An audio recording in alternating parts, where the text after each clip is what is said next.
காவிரி நீர் பங்கீட்டு விவகாரத்தில் இதுவரை தமிழக அரசின் செயல்பாடுகள் பாராட்டுக்குரியதென மதிமுக பொதுச் செயலாளர் தெரிவித்திருக்கிறார்.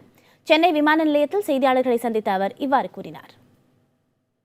பிரச்சனையை பொறுத்தமட்டில் தமிழ்நாடு அரசு இதை முறையாக நீதிமன்றத்தில் வழக்கறிஞர்களை கொண்டு தமிழகத்தின் நியாயத்தை எடுத்து வைத்து தமிழகத்தின் பக்கம் நீதி இருக்கிறது என்பதை நிலைநாட்டி இருக்கிறது என்பதை நான் மனதார வரவேற்கிறேன், பாராட்டுகிறேன்.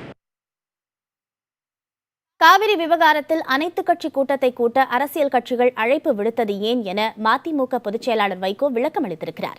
மேலும் இந்த விவகாரத்தில் மட்டுமின்றி எந்த ஒரு பிரச்சனையிலும் விவகாரங்களிலும் ஒற்றுமை இல்லை எனவும் அவர் குற்றம் சாட்டியிருக்கிறார்.